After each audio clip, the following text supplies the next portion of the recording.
Free agency is definitely keeping us busy over here on NFL Central. And this time we have breaking news regarding the Indianapolis Colts and Daniel Jones agreeing to a 2-year deal. And then there are a number of quarterbacks that have restructured their deals to free up some cap space for their respective teams. Yeah, I know we're going to talk about it, break it all down right after this. Welcome to your number one spot for all NFL news and content, NFL Central.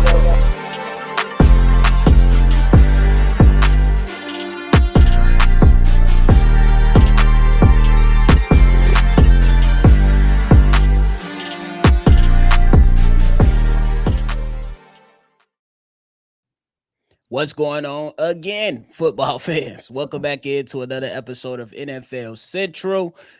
Hey man, your number one spot for everything NFL. I'm your host here, Bobby, joined by Steve-O once again. Steve-O, free agency been a mud, boy. We've been up here about 50 times. Bro, every time I try to sit down and do something, I be like, bro, I can't do shit. Can't even sit down for a hot second. But hey, this time we got breaking news regarding Daniel Jones. He was placed on a transition tag by the Indianapolis Colts prior to the franchise tag deadline. And now him and the Indianapolis Colts have agreed to a 2-year deal that gets him $44 million annually and has incentives that can get him, instead of 88 million, 100 million over the next 2 years. What are your thoughts on Daniel Jones receiving this deal? Well, for one, it's the biggest 2-year deal in NFL history, for one. That's crazy. But I think it's not the worst deal, it's not the best deal, but it's the deal that I think is most appropriate for his situation, which is, for one, not getting a super long-term deal, especially after tearing your Achilles in the fashion that he did, even though the season that he was having. You also got to look at and pay attention to the type of season he was having towards the end, even before the injury even arose. So yeah, don't get me wrong, I did think he deserved to get paid for his contributions to the team, because he was in MVP conversation at one point, and it looked like, and at one point the Colts was one of the best teams in the league. So hey, he that has something that he had a lot to do with it, to be quite honest with you. Don't get me wrong, they had a hell of a run game, they had a good defense behind them, and a good O-line, but he had to make passes, and he did for the most part. So hey, shout out to them. It's something you don't necessarily have to, I don't know, worry about, because worry about getting another quarterback, so you ain't got to go about looking for your Jacoby Brissett or your Tyson Bages or whoever might be. But yeah, I like the move. Get him in for a 2-year deal. It's a little expensive, but he quite frankly, he earned it, and you gave it incentive where he can even earn a little bit more. Yeah, I think I ain't gonna be mad at the guy getting their money. That's just how I'm looking at it. Hey, if they want to give it to you, go ahead and accept it, because that's a nice bag to have if you're a quarterback, especially if you're Daniel Jones, especially coming off that Achilles injury. But I think this move signifies that the Indianapolis Colts are at least looking for some stability for the next 2 years. And the reason I'm saying that is because where else were they gonna go? Like, Right. did they have a legit shot at Kyler Murray? Possibly. Do they have a legit shot at anybody else? Do you want to take your chances on a Kirk Cousins? Not necessarily. And this draft is not looking to shape up as being one of the best 4 quarterbacks. Yeah, you have Fernando Mendoza, but pretty sure he's going to the Raiders. Yeah, you have Ty Simpson, but there's not a lot of people sold on him. And for the talent that you have on this team, you ain't got time to be waiting. Now, can you go out there and draft somebody and have them sit behind Daniel Jones? Absolutely. You could do that, and you still have a developmental quarterback in your locker room in Riley Leonard. So it's understandable to a degree to buy yourself some more time to figure out your quarterback situation. And I feel like they was kind of pushed into that they had to do this, because Alec Pierce, number one reason for staying with the Indianapolis Colts, well, at least one of the reasons, was Daniel Jones. So I get it. Me personally, I did not like how the last few games for him went prior to him going down with the Achilles injury. But to your point, early on, he was an early MVP favorite, and they were playing football before the wheels fell off. So that's what teams are going to hang their head on. And I can't be mad at a man going out there and getting his money, bro. It is what it is. Yeah, like I just said, it wasn't too many people out there that they can go get as a Exactly. replacement that was a feasible option. So Mhm. yeah, honestly, I just think it was the best case scenario at this time, at this current time. Like I said, it's a little bit expensive, but like I said, if he's able to stay healthy and continue and give you the exact type of performance that he was giving you, that MVP type of performance that he was in the beginning of the league, hey, hey, that's something the money matches. That's the only thing. The money matches the first half of the season, Daniel Jones. That's Danny Dimes. The second half, Mm. he ran into some injuries as well. So we're gonna of course add context to that.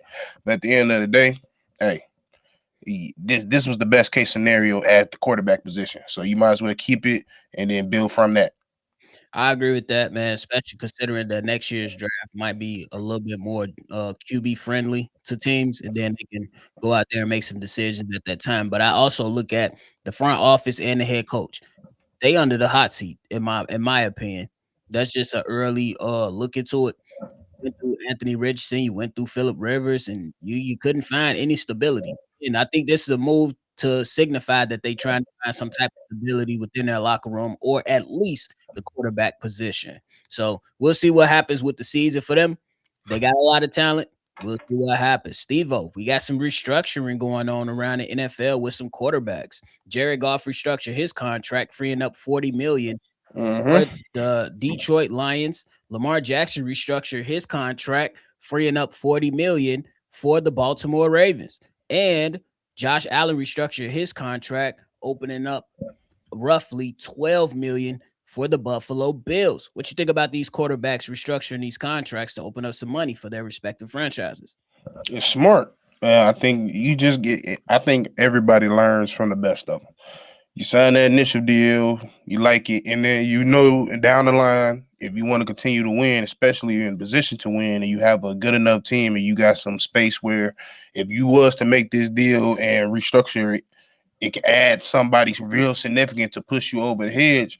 Yeah, this is the avenue that most quarterbacks go to because they most time more often than not you're not going to see 100% of what you originally signed for. It's just not feasible, especially as now and as the league make more money and everything else, and as the quarterback makes more money, it's just going to be very hard for them to keep that initial price tag. So, yeah, I mean, it's smart, especially with the Bills, knowing they still, even though they sure up some holes earlier in the off season, right now they still got some holes that they can fill in on that defensive side as well as others. So yeah, in my opinion, it, that's just the way it goes. Like if you pay attention, the more money these quarterbacks makes, the more these guys are going to restructure it down the line. For real, because Patrick Mahomes, correct me if I'm wrong, didn't he sign like a 10-year deal? Mm-hmm. So, and he's restructured his contract, I think, multiple times at this particular moment. But if you're the Baltimore Ravens, you needed Lamar Jackson to do this because his cap hit, Steve-O being reported, was going to be $74 million.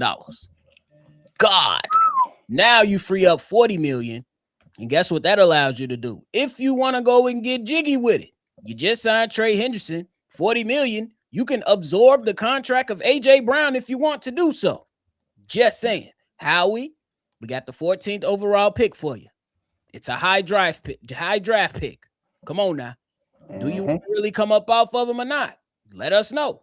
But that's something that they can really, really look into and consider if that's what they would like to do. Then for the Detroit Lions, y'all had a lot of money tied up into Jared Goff. Y'all open up some more money. You can go out there and make some moves to go out there and shore up your defense, or at least try to bring in some more pass rush to help out Aiden Hutchinson because it's only going to be so long he can do it by himself. And if you don't get the man help, we seen it firsthand in Chicago with Khalil Mack being just broken down to the umpteenth Mm-hmm. degree before he departed and went over there with the Chargers. And now he's able to last a little longer because they've been giving him help in Los Angeles. So those are some of the things. And for the Buffalo Bills, to your point, you got to go out there and make sure that the money is available for the additional moves. If you can go out there and strike, there's still Yep. pass rushes on that's still out there in the market. You've seen guys that are signing, some of the probably third tier pass rushers of what I probably call it. They getting 12, 13 million. You have 12 million open now. You could probably bring somebody in at least on the 1 year deal, maybe a Hassan Reddick or something like that to help. Which ain't bad. Department. Which wouldn't be bad at all. But yeah, that's the thing. You just gotta sure up. You gotta give yourself options. That's the most important thing, and I think that's the biggest thing. Reconstruction, any contract. It's not even just the quarterback, but most importantly, the quarterback.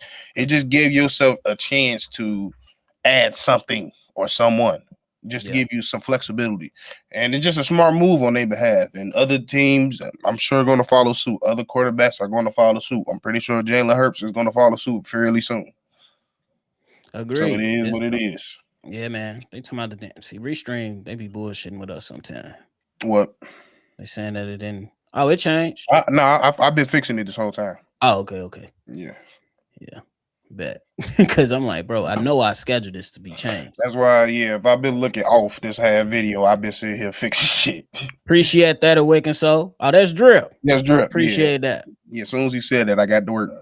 On the real. Where is Kyle? Kyler Murray? What Kyle you talking about? Yeah, who Kyle? What Kyle? On the real. So, yeah, man. He talking about some second half. He was Danny Wick. That book been on a heater all week. No, for real. So the details of the deal is the base value of $88 million. This is Daniel Jones we talking about. This base value of $88 million is $5 million more than if Jones played back-to-back transition tags. The incentives start with $100K earned for each game the team wins, and Jones playing 50% total up to $6 million. And Jones will earn $50 million in 2026 before the incentives at $12.2 million increases from the transition tag he would have paid on in 2026. Jones would earn $38 million in 2027 before incentives, which he would have earned 10 if he was on incentives. That's good, man. So you can't be mad at the man for getting his money. Yeah. He didn't necessarily get the deal he wanted, but they met him in the middle. Yeah, so I think that's good for them. Yeah, hey, $44 million. He wanted 50. Hey, I ain't mad at it. It is what it is, brother. So, hey, y'all know we right here breaking it all down, all NFL free agency, man. So if you're new to the channel, regardless of what team you root for, this is a spot where all football fans can come and talk their stuff to their rivals or talk their stuff to a team that they just hating on. Let's just make sure if you talk that stuff, you got to be able to accept it and not crash out. That includes us too. So lock in. This is space for all football fans. So if you're new to the channel, hit the like button and subscribe to the channel. Just a quick update around the NFL. We'll keep our ears and eyes open and see if anything else pops, man. Steve-O, you got anything else, bro? Nah. That is it, man. We appreciate y'all for tuning in to another episode. If there's anything else that pops up, y'all know we're going to be right here rocking and rolling. If not both of us, it's going to be one of us, man. But, hey, we appreciate y'all. Make sure you always love football. And y'all already know we're going to catch y'all on the next one for sure. Peace. This has been a presentation of the Break Media.